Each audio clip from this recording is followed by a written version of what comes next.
He hit the ground, and in that single second, everything changed. The crowd went silent, 70,000 hearts holding one breath. On the field, Travis Kelce, the unstoppable force, the man who never stays down, lay motionless. And up in the stands, one person's world collapsed with him.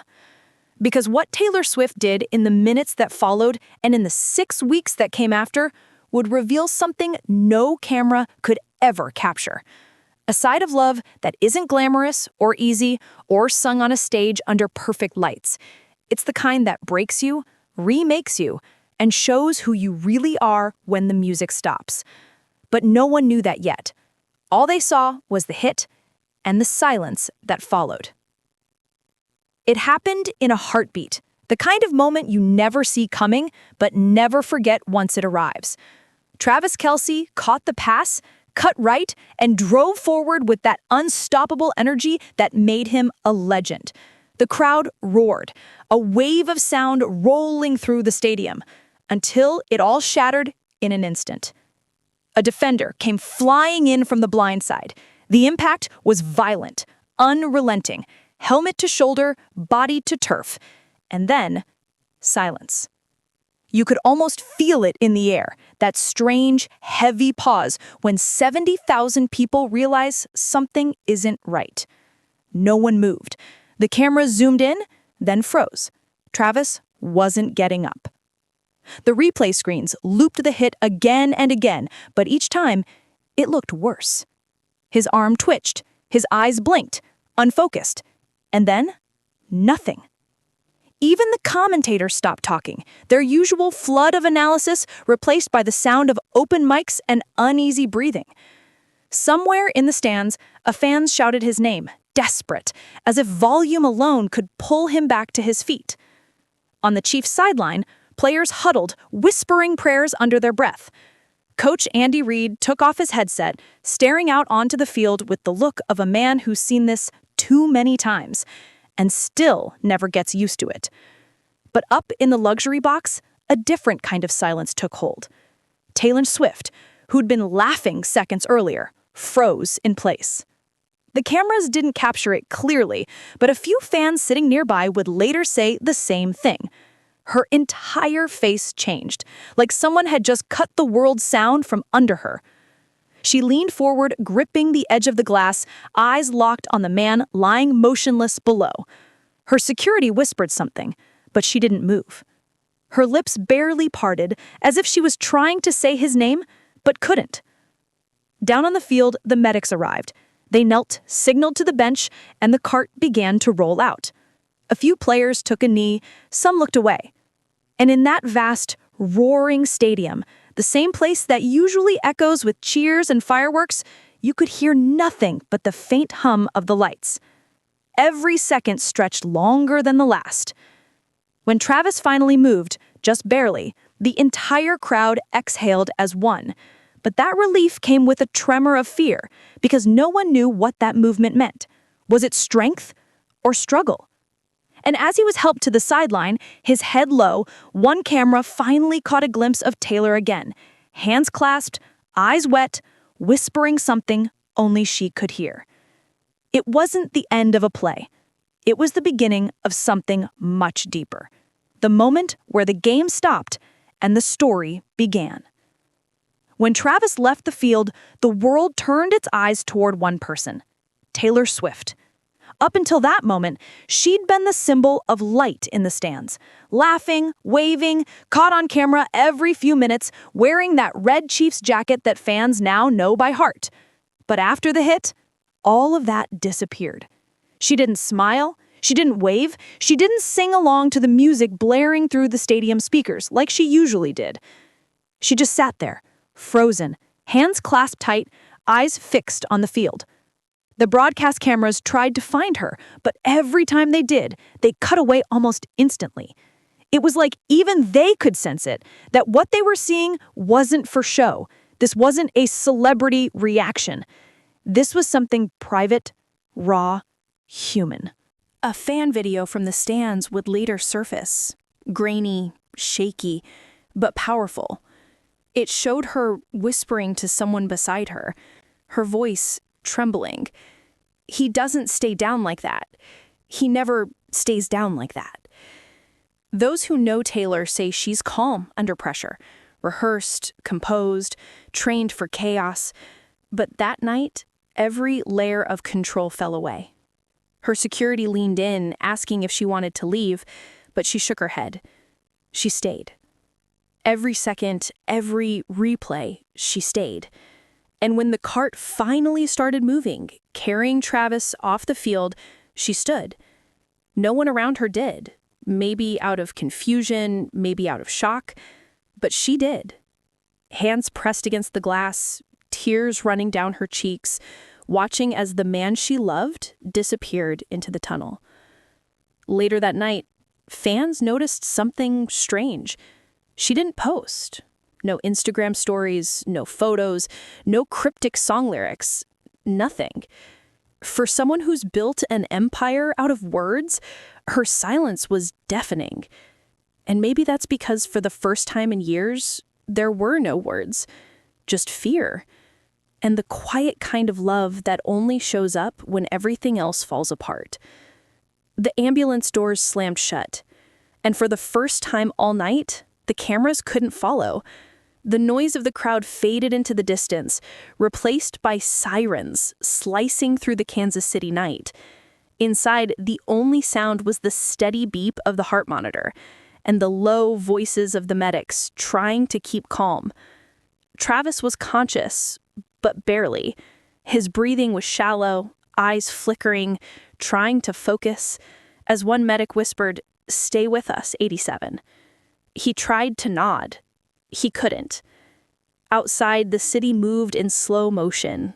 Fans lined the streets, some crying, some still in disbelief.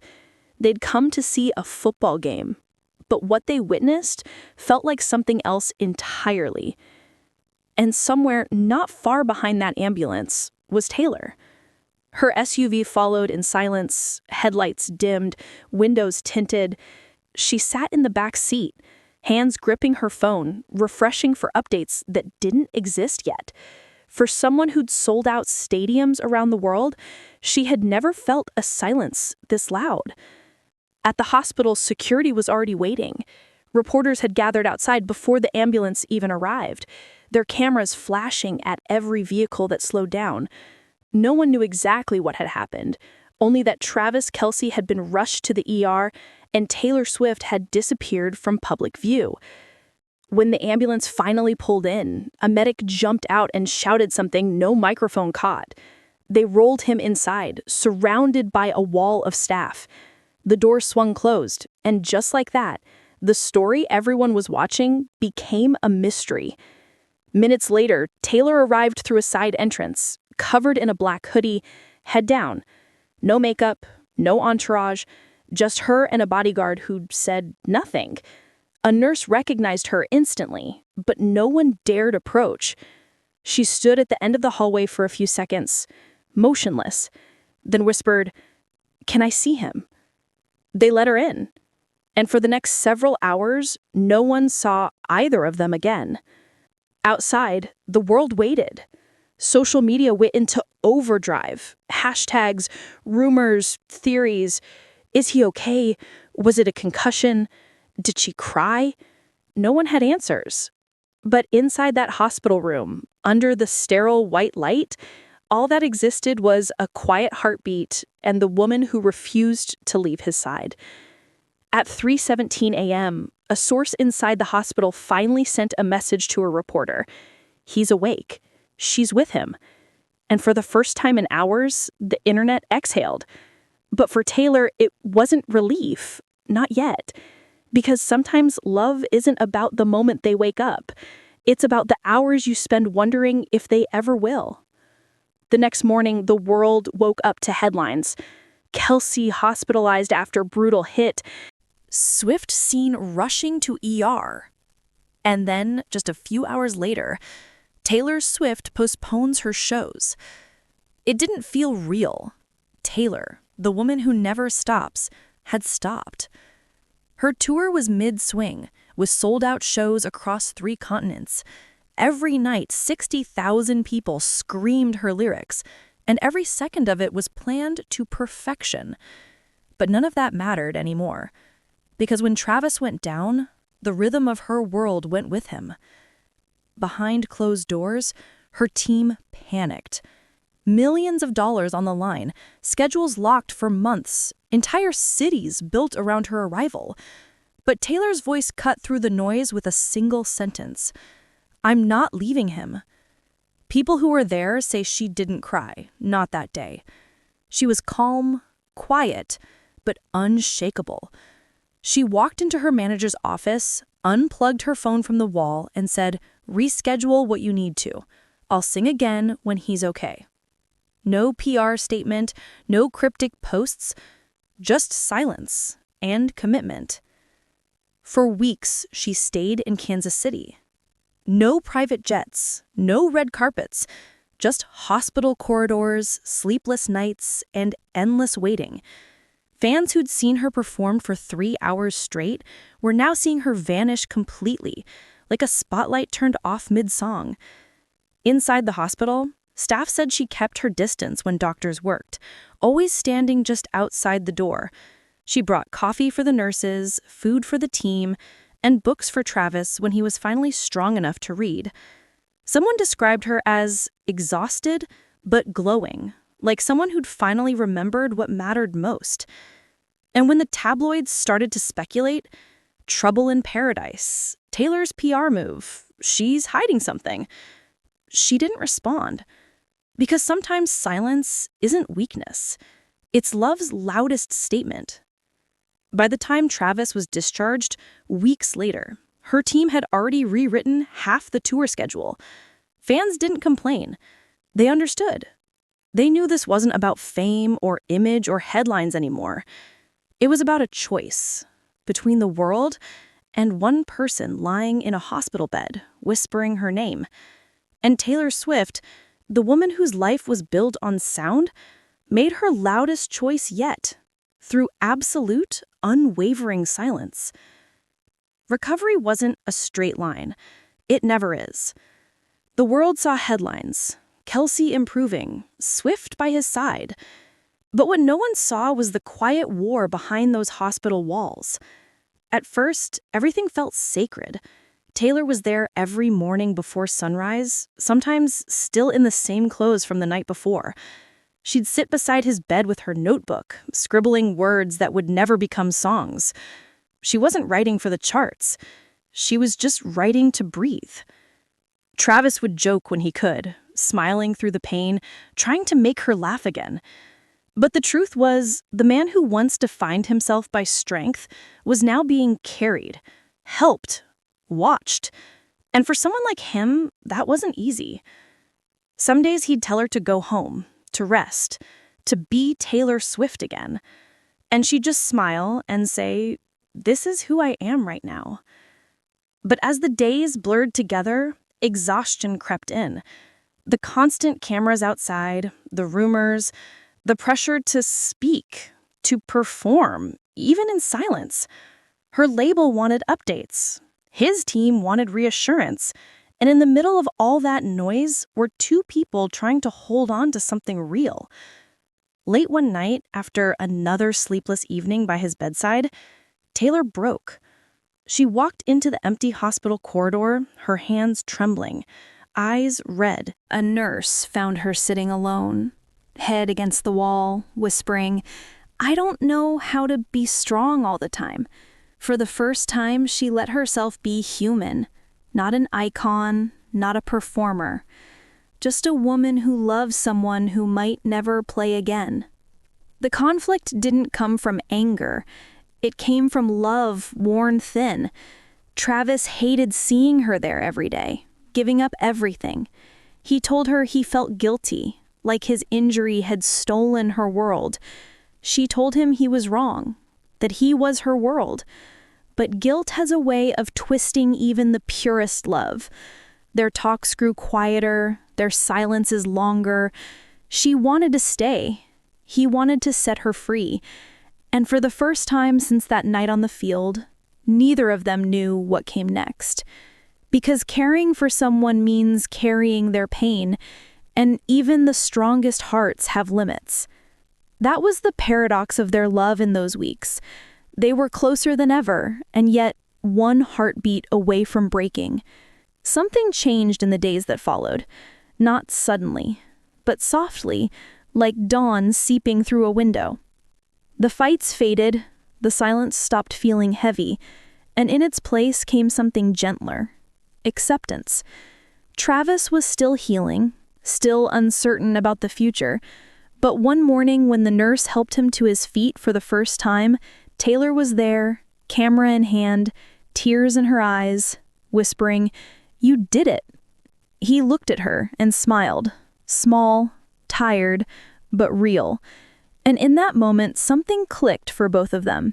This wasn't about strength anymore. It wasn't about football or fame or tours. It was about survival and the quiet gratitude that comes from simply standing up again. Taylor began to change too. The woman who'd spent years living in rehearsed motion, schedules, set lists, red carpets, suddenly started slowing down. She'd sit in the hospital garden with a notebook, writing things like, "The strongest kind of love is the one that doesn't need applause." For the first time, she wasn't performing. She was just feeling. And Travis, who had always been the unshakable athlete, the warrior, started learning a new kind of strength. Not the kind that comes from pushing through pain, but the kind that lets someone in. Together, they began to find a rhythm again. They laughed more. They ate terrible hospital food together. One night, they stayed up watching old game tapes, not to mourn what was lost, but to remember how far they'd come. Every small victory, every movement, every smile became a celebration. The tabloids eventually got bored and moved on. The noise faded, the world stopped watching, and in that quiet, they started to grow. Separately and together. When Travis was finally cleared to go home, Taylor followed him out of the hospital not as Taylor Swift, the superstar, but as a woman who had seen how fragile everything really is and how beautiful it can be when it survives. Later, she told a friend something that stayed with them. "It's strange. I thought love was about the highs, the sparks, the songs, the stages, but now I think it's about the in-betweens, the silence, the stillness, the care."